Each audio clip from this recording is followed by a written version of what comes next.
আসসালামু আলাইকুম এভরিওয়ান, কেমন আছেন সবাই? প্রতিদিনের মতো আবারও হাজির হয়ে গেছি। তো টাইটেল দেখেই তো বুঝতে পারছেন যে আসলে কী বিষয় নিয়ে আমি আলোচনা করছি। আমি আসলে ফ্রিজের ডিম দিয়ে বাচ্চা হয় ফোটে কি না, আসলে বাচ্চা ফোটে কি না না ফোটে না সেই বিষয় নিয়ে আজকে আলোচনা করব। তা আমি আসলে আমার জীবনে আমার প্র্যাকটিক্যালি দেখা আমার যেটা আমি মানে প্রত্যক্ষদর্শী আসলে বলা যায় যে আমি ফ্রিজে ডিম রেখেও আমি ট্রাই করে দেখেছি এবং বাইরে ডিম রেখেও ট্রাই করে দেখেছি যে আসলে কোন ডিমে বাচ্চা ফোটে এবং কোন ডিমে ফোটে না, এবং কোন ডিম নষ্ট কোন ডিম হয় না, সব কিছুই। তো যাক, আমি এই তো এখানে আমি 12-13টা ডিম ফ্রিজে রাখছিলাম। ফ্রিজে রাখার পর আমি ডিমগুলো বের করে রাখছি। বের করে আপনারা প্রায় 2 ঘন্টার মতো বাইরে বের করে রাখবেন। 2 ঘন্টার আগে কখনো বসাতে যাবেন না। 2 ঘন্টা বের করে নিয়েছিলাম। বের করে নিয়ে দেখতে পেলেন যে পানিগুলো বের হয়ে আসছে। যত তাড়াতাড়ি পানিগুলো বের হয়ে আসবে, মানে ভিতরে ফ্রিজিংয়ে রেখে যদি বসাতে চান, তাই ফ্রিজিংয়ে রাখার সময় কিন্তু মানে পানিতে ভরপুর থাকে, যে কারণে ডিমটাকে না হলেও 2 ঘন্টা আগে থেকে বের করে ভালোভাবে মুছে নিয়ে তখন ডিমগুলো বসাতে হবে। তো আজকে আমি আপনাদের প্র্যাকটিক্যালিভাবে দেখালাম যে ডিমগুলো আমি বসাইছিলাম সেই ডিমগুলোর আজকে বাচ্চা উঠেছে। তো এর তো আমি আসলে মাশাআল্লাহ মাশাআল্লাহ বলবেন, কারণ আমার এই ডিমগুলোর প্রায় একটা 2টা 3টা ডিম আপনাদের আমি বের করে দেখাবো। আর এই 3টা ডিমের মধ্যেও আমি আপনাদের ঘটনা আছে যেটা আমি জানাবো। তো আমার সঙ্গেই থাকুন, আর অবশ্যই আমার চ্যানেলটি সাবস্ক্রাইব করে দেবেন যারা নতুন ভাইয়া আপু আছেন, আর যারা তো পুরাতন আছেন তারা অবশ্যই লাইক এবং কমেন্ট করবেন, কারণ আপনারা কমেন্ট করলে আমার খুব ভালো লাগে। তো যাক, এখানে আমি যেহেতু আমার 12টা ডিম দিয়েছিলাম, 12টা ডিমের মধ্যে কিন্তু আমার এখানে 10টা বাচ্চা উঠেছে। আর 10টা বাচ্চার মধ্যে আমার 3টা বের হলো, কিন্তু এই 3টা কেন বের হলো আর কিভাবে বের হলো সম্পূর্ণটাই আপনাদের আমি দেখাবো। তো এখানে আমার 12টা ডিমের মধ্যে একটা ডিম কিন্তু মানে ঘোলা বলা যায়, মানে বাজে, মানে বীজ ডিম না, মানে ওটা ঘুলে গেছে, ভিতরেই ঘুলে গেছে, মানে ওটা বীজ ডিম ছিল না, যে কারণে ওই ডিমটা নষ্ট। আর এখানে এই যে তো দেখতে পাচ্ছেন যে আমি মুরগির ওখান থেকে আমি 3টা ডিম নিয়ে আসলাম। 3টার মধ্যে আজকে আপনাদের দেখাবো যে কোন ডিমটা ভালো এবং বাচ্চা আছে, কোন ডিমটাতে নেই, এবং কেন দেরি হচ্ছে বাচ্চা ওঠাতে। এটা শুধু ফ্রিজের ডিমের জন্যই কি বাচ্চা উঠতে দেরি হচ্ছে, না অন্য কিছু কারণ, সবই আপনাদের আমি জানাচ্ছি এই ভিডিওতে।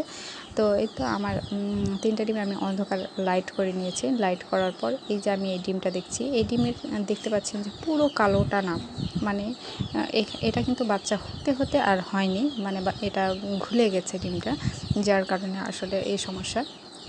তো এখানে কিন্তু এই ডিমটা বাদ বলা যায়, এই ডিমটা মানে নষ্ট, মানে এটা বীজ ডিম ছিল না, বুলেই ঘুলে গেছে, না হলে এটা হয়ে যেত।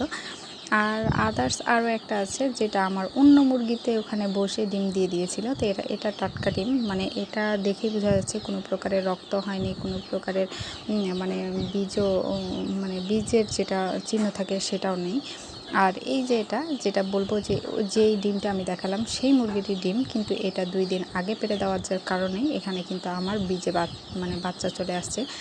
তো আসলে এই মুরগির ডিম যেগুলো বাচ্চা উঠছে সেগুলো কিন্তু আমার মাশাআল্লাহ 10টা বাচ্চা উঠছে, আর একটা ডিম আগেই ভেঙে গেছিলো এবং একটা ঘোলা, মানে একটা বীজ ডিম না, নষ্ট।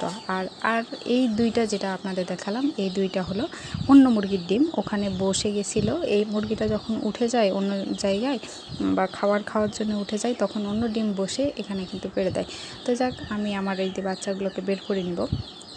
তো সবগুলোই কিন্তু বাচ্চা আমি বের করে আপনাদের দেখাচ্ছি যে আসলে আমার কতগুলো বাচ্চা বের হয়েছে। তো আসলে মেন কথা হলো ফ্রিজের ডিম সত্যি কিন্তু মানে আসলে বাচ্চা ওঠে। যারা অতিরিক্ত গরমে ভয় পান যে ফ্রিজে রাখলে বাচ্চা উঠবে কি উঠবে না, তাদের জন্য একটা স্বস্তিকর বিষয় হলো যে ফ্রিজে ডিম রাখবেন, আর সেটা সাপ্তাহিকভাবে মানে একটু নড়াচড়া করে দিবেন, মানে সপ্তাহে না হলে 1-2 দিন এভাবে ডিমগুলোকে উল্টে পাল্টে দিবেন যাতে এক সাইডে জমা না বেঁধে থাকে। তবে এইরকম কাজ করলে ডিমগুলো ভালোভাবে পরিপূর্ণভাবে উঠে। তো ফ্রিজে এখন যেহেতু মানে সবার বাড়িতে ফ্রিজ, সেহেতু সবাই মনে করেন যে ফ্রিজেই রেখে ডিম বসায় এবং বাচ্চা উঠাই। অনেকেই আছেন যারা ঠান্ডা অন্য অন্য অনেক ঠান্ডা জায়গাতে রাখেন, যেমন চালে, তারপর হয়তো আরও অন্য কোনো জায়গায় ঠান্ডা, ঘরের ঠান্ডা কোনো জায়গায় মাটির বড়শিতে। তো যাক, এই সব করলেও হবে, কিন্তু আমি সফলতা বেশি পাইছি, সব চাইতে বেশি পাইছি ডিম আপনার ফ্রিজে রেখে। মানে আর ফ্রিজে রেখে যদি আমি ডিমগুলো করি, তাহলে সম্পূর্ণ বাচ্চাটাই ওঠে, যেগুলো বীজ ডিম।